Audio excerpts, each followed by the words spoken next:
Bismillahirrahmanirrahim. Assalamualaikum warahmatullahi wabarakatuh. Hari ini kita akan belajar tentang pertumbuhan dan perkembangan hewan. Tema 1, subtema 3, pembelajaran 3 dan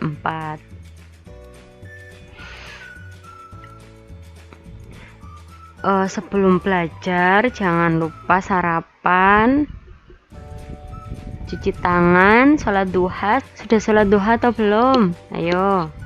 Nah, kalau yang belum segera sholat duha. Kalau yang sudah, jangan lupa untuk mengisi absen sholat duha di link yang sudah Bu Fia kirim di grup ya. Nah, setelah itu jangan lupa berdoa. Semoga pelajaran hari ini lancar ya. Berdoa, mulai.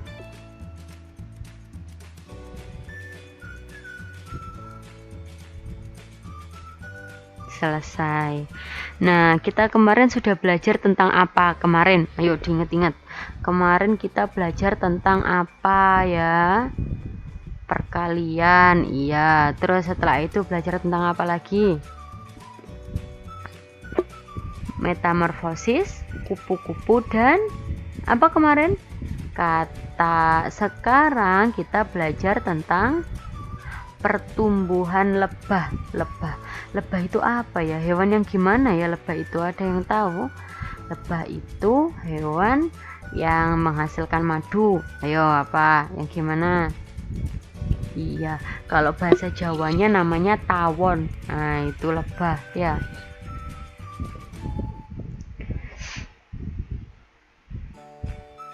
Nah,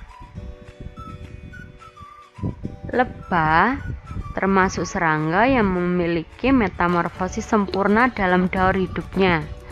Metamorfosis lebah dikatakan sempurna karena memiliki 4 tahapan metamorfosis, yaitu tahapan telur, tahapan larva, tahapan pupa, dan lebah dewasa. Total waktu yang dibutuhkan untuk menyelesaikan keempat tahapan metamorfosis lebah bervariasi tergantung tingkatan lebahnya. Nah, ini gambarnya. Metamorfosis dari telur menjadi larva, menjadi kepompong atau pupa. Nah, setelah itu ini kepompong, ini luarnya, dalamnya seperti ini. Nah, lalu setelah ini jadi lebah dewasa ya. Daur lebah dimulai ketika ratu lebah bertelur. Ratu meletakkan telurnya dalam sebuah sarang yang dibuat dengan keterampilan yang luar biasa. Telur-telur lebah yang dihasilkan ratu lebah akan terbagi menjadi 3 tingkatan, yaitu lebah prajurit, lebah pekerja, dan lebah calon ratu. Telur lebah berukuran sangat kecil dan bentuknya menyerupai sebutir beras. Ia akan menetas dan mengeluarkan larva setelah 3 hari dari pertama dia diletakkan. Jadi seumpama hari ini ratu meletakkan telur di sarang. Lalu 3 hari kemudian telurnya sudah menetas menjadi larva. Seperti ini larva. Larva lebah berwarna putih, meringkung di dalam rumahnya seperti seekor belatung. Ia tumbuh dengan cepat dan berganti kulit sebanyak 5 kali sebelum akhirnya menjadi pupa. Nah, pada metamorfosis lebah, fase pupa atau kepompong berlangsung selama 12 hari. Pada waktu tersebut, larva lebah mengalami banyak pembentukan dan penyempurnaan organ-organ baru. Jadi pertama ini ratu meletakkan telur di sini. 3 hari kemudian dia menetas menjadi larva. Nah, larva setelah berganti kulit sebanyak 5 kali dia menjadi kepompong atau pupa. Nah, ini di dalam putih-putih ini 12 hari, tapi di dalamnya ini mereka tumbuh tumbuh, mata, kaki, dan sayap-sayapnya mulai terbentuk. Mata larva yang awalnya berwarna merah muda berubah menjadi ungu, kemudian berubah kembali menjadi hitam. Di akhir hari ke-12, bulu-bulu halus yang di tubuh lebah muda mulai tumbuh. Ia kemudian memakan lilin lebah yang tadinya berfungsi sebagai segel kepompongnya. Setelah semua lilin tersebut termakan habis, lebah kemudian keluar dari sarangnya dan melanjutkan fase metamorfosisnya sebagai seorang lebah sesungguhnya. Nah, di hari yang ke-12 ini dia mulai tumbuh rambut. Sret. Nah, ini tumbuh rambut.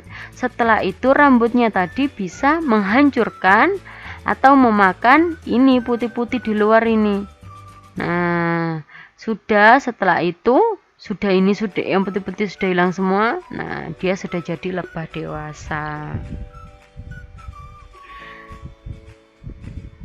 Nah, dalam koloni lebah terdapat pembagian 3 bagian. Nama koloni 1, lebah pekerja.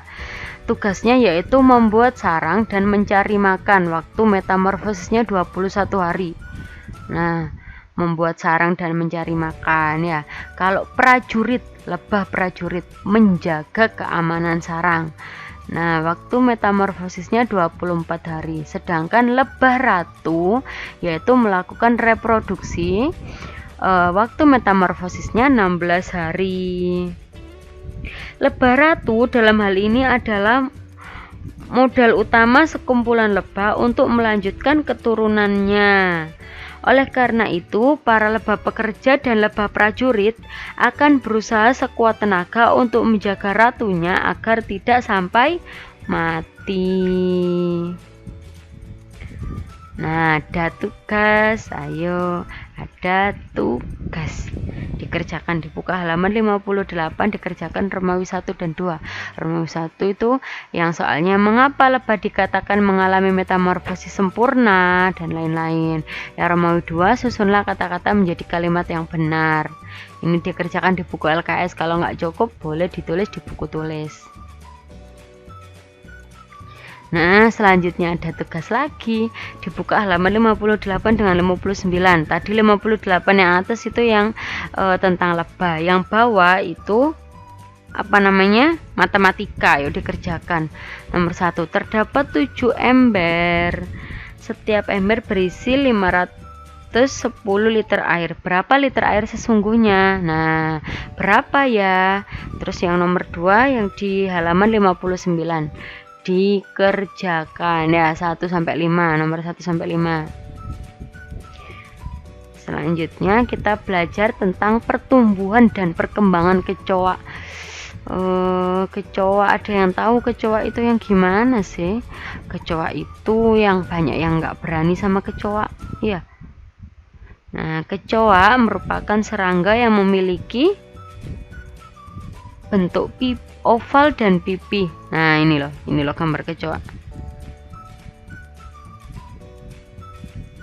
Kecoa merupakan serangga yang memiliki bentuk tubuh oval dan pipi. Ini memiliki warna coklat pekat dengan ukuran tubuh pada kecoa kira-kira 5 cm.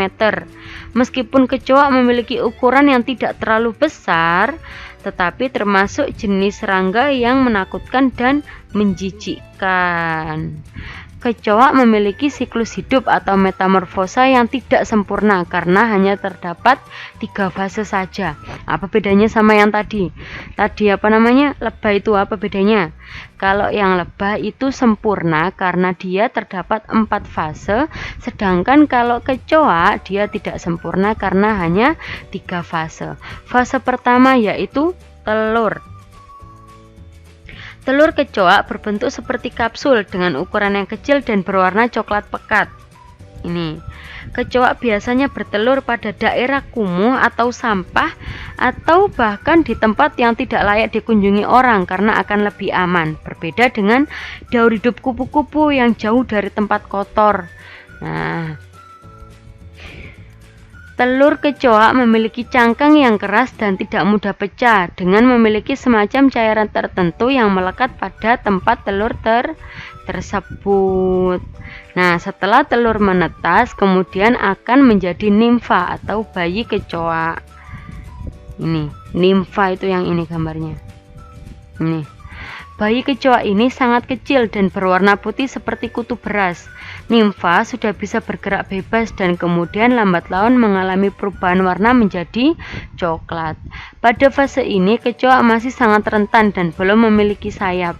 Kecoa juga mengalami berbagai pergantian seperti kulit kecoa dewasa. Namun, nimfa sudah bisa mencari makanannya sendiri dengan mencari makanan yang ada di sekitarnya. Nimfa kemudian menjadi kecoa muda dan sudah hampir menjadi kecoa dewasa. Setelah menjalani proses dari telur dan nimfa, kemudian yang terjadi adalah kecoa menjadi kecoa muda dan berangsur menjadi dewasa yang telah memiliki sayap. Jadi pas nimfa ini dia belum memiliki sayap, tapi ketika sudah dewasa dia memiliki. Pada fase ini kecoa sudah mandiri dan bisa mencari makanan serta melakukan pertahanan diri jika ada predator yang memangsanya. Jadi seumpama ada kecoa di rumah sampean semuanya, lalu sampean mau memukul atau mau ya apalah berbuat jahat lah pada kecoa, maka kecoa sudah bisa melakukan pertahanan diri, entah dengan cara dia terbang atau dia malah menyerang atau bagaimana. Nah, begitu ya kalau kecoa sudah dewasa. Nah, ada tugas lagi, dibuka halaman 60. Ini dikerjakan nomor 1 sampai 5. Bagaimana ciri-ciri hewan kecoa? Gimana ciri-cirinya tadi? Warnanya apa? Panjangnya seberapa? Dan lain-lain. Bagaimana bentuk telur kecoa? Bagaimana bentuknya? Apakah keras ataukah lunak ataukah apa? Warnanya gimana ya? Dikerjakan nomor 1 sampai 5 saja. Nah, lanjut ya. Setiap permainan tentu ada yang kalah dan yang menang. Jika kamu menjadi pemenang, maka tidak boleh sombong. Jika kamu kalah, maka kamu harus berjiwa besar. Kamu dapat memberikan saran pada temanmu yang kalah saat bermain. Kamu dapat menyarankan temanmu untuk tekun berlatih dan selalu semangat agar menjadi pemenang dalam perlombaan berikutnya. Jadi ketika sampean menang dalam lomba gak boleh terus sombong, aku loh menang, gak boleh gitu ya, kasihan yang kalah. Nah, jika kamu kalah maka kamu harus berjiwa besar. Nah, jangan kok ketika kamu kalah kamu malah seumpama sampean bermain sepak bola, bulu tangkis gitu, terus sampean kalah lah, terus sampean nyalakan anginnya yang salah, itu anginnya loh gini atau raketnya yang salah, raketnya lo gini. Nah, atau malah menyalahkan temannya, kamu lo curang tadi gini do. Sampean sudah kalah, maka sampean harus berjiwa besar, harus menerima. Memberi saran kepada orang lain harus menggunakan bahasa yang sopan agar tidak menyinggung perasaan. Kita harus memberikan saran yang baik jika melihat teman kita melakukan hal yang salah. Memberi saran dengan baik terhadap teman juga termasuk sikap menghargai teman. Sikap menghargai teman merupakan bentuk rasa sayang terhadap teman. Menyayangi teman merupakan termasuk salah satu pengamalan sila kedua Pancasila. Jadi ada contoh seumpama ketika ada teman sampean membuang sampah sembarangan. Nah, sampean harus memberikan saran dengan bahasa yang sopan agar tidak menyinggung perasaannya. Gini, seumpama seharusnya kamu membuang sampah pada tempatnya, karena jika kamu membuang sampah sembarangan maka akan membuat tempat ini menjadi kotor, seperti itu ya. Ada kata seharusnya atau sebaiknya atau akan lebih baik jika apa gitu. Nah, ada tugas lagi. Hari ini tugasnya banyak ya. Dikerjakan halaman 62 Romawi 1 dan Romawi 2. Jadi hari ini kita belajar tentang apa saja? Tentang pertumbuhan kecoa dan juga lebah, dan juga cara memberi saran yang baik. Nah, tugasnya dikerjakan ya. Kalau sudah selesai dikirim di nomornya Bu Via. Sudah ya. Sekian dari saya, kurang lebihnya mohon maaf. Semoga pelajaran hari ini bermanfaat. Wassalamualaikum warahmatullahi wabarakatuh.